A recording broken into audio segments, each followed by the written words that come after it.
Evening, folks. So, to start, for those of you who didn't know, I was actually in the United States Marine Corps about 10 years ago. So, these uniforms are the real deal. I didn't buy them at no thrift shop or surplus store or nothing like that.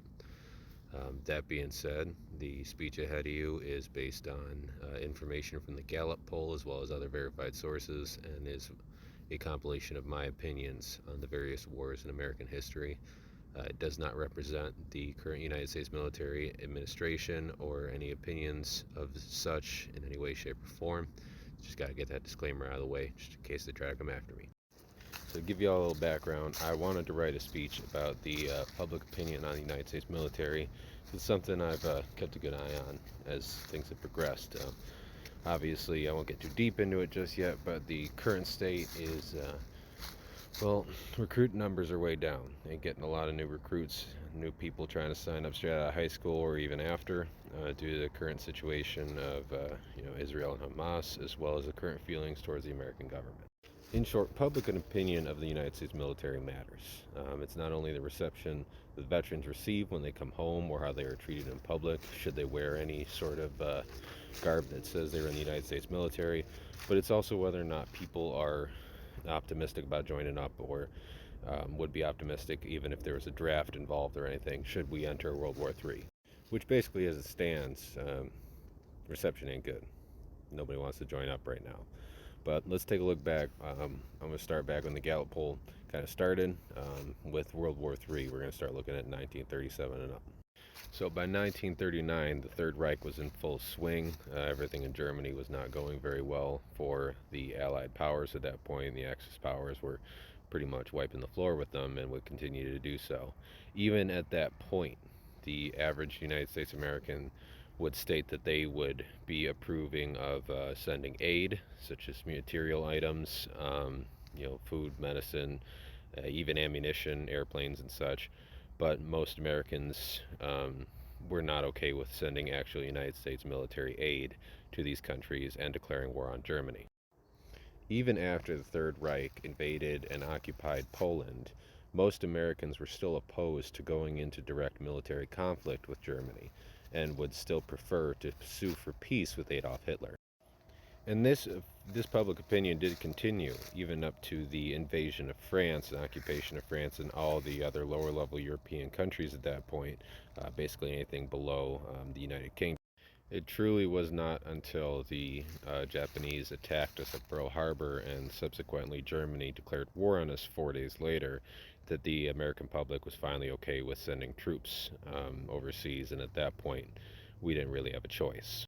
But if y'all remember from the history books, once we did destroy the Third Reich and we did defeat the Japanese with the atomic bomb, twice, unfortunately, the reception from the public to the United States veterans when they came home was incredible. I mean, it sparked the entire baby boomer generation from all the wives and women being so happy that the American troops were home at that point. Now, of course, when it rains, it pours. So even after having two world wars in the first half of the century, we entered the Cold War with Russia shortly after, with us dividing Berlin, Germany, as well as engaging in a placebo complex with Russia via the Korean War, Vietnam War, and a bunch of other smaller conflicts and whatnot. In fact, since 1950, at least a quarter of U.S. troops have been deployed somewhere in the world.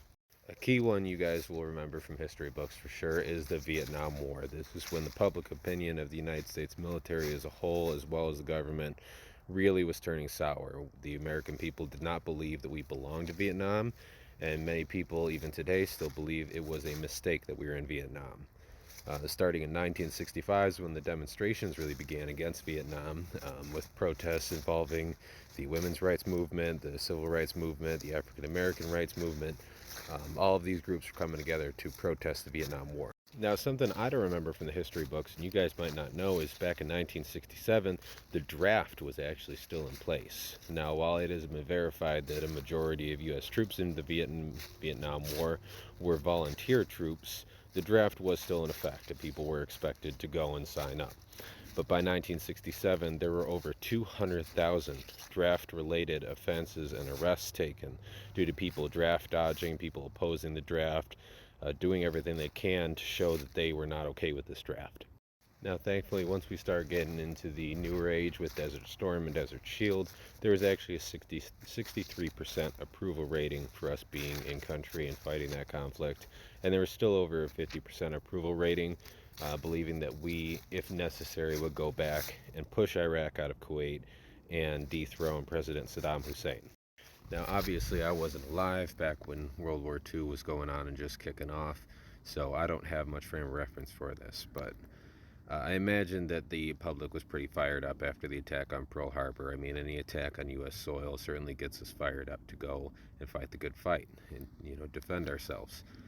But when it came to the global war on terror, after the 9/11 attacks, obviously this was a huge turning point. I mean, it shows in all of the movies you see, all the TV shows you see, where the people are watching the towers fall. This is when a lot of people started volunteering to join up immediately upon seeing that.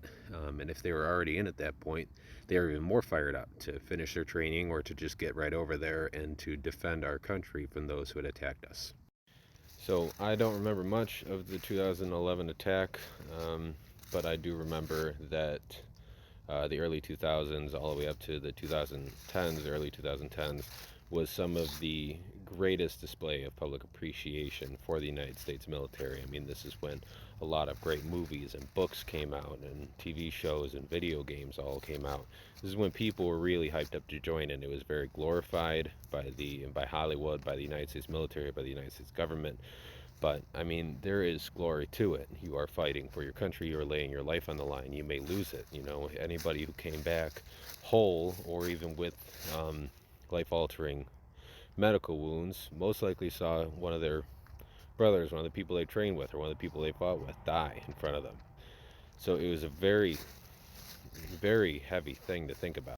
For reference, I'm talking about movies like Act of Valor, Hurt Locker, American Sniper, Lone Survivor, these kinds of movies. They became huge in this era due to the attacks on 9/11. Now, a lot of those people who went and joined up after the towers fell, they're getting to that retirement age where they've done their 4, 8, 10, 16 years. They've done multiple deployments. They miss their families. They want to come home. They want to be done with all that. They're sick of people dying. They're starting to lose that motivation to continue fighting, or they're moving up in the ranks. So now they're, in charge of larger things. So they aren't seeing the boots on the ground picture anymore.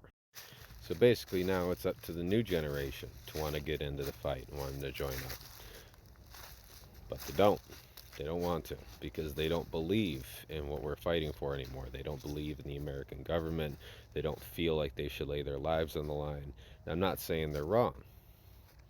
My personal opinion is if, I was still in, I would be out right now. I would definitely get out because of everything going on with Israel, with Hamas, with all of the countries in that area that are getting involved, with the complete powder keg that area is becoming very quickly.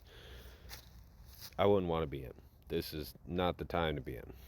This ain't to say if any of you have friends, family, or know anybody in the United States military or anybody in the United States military sees this, that I don't think that what they're doing is still honorable and that I would support it.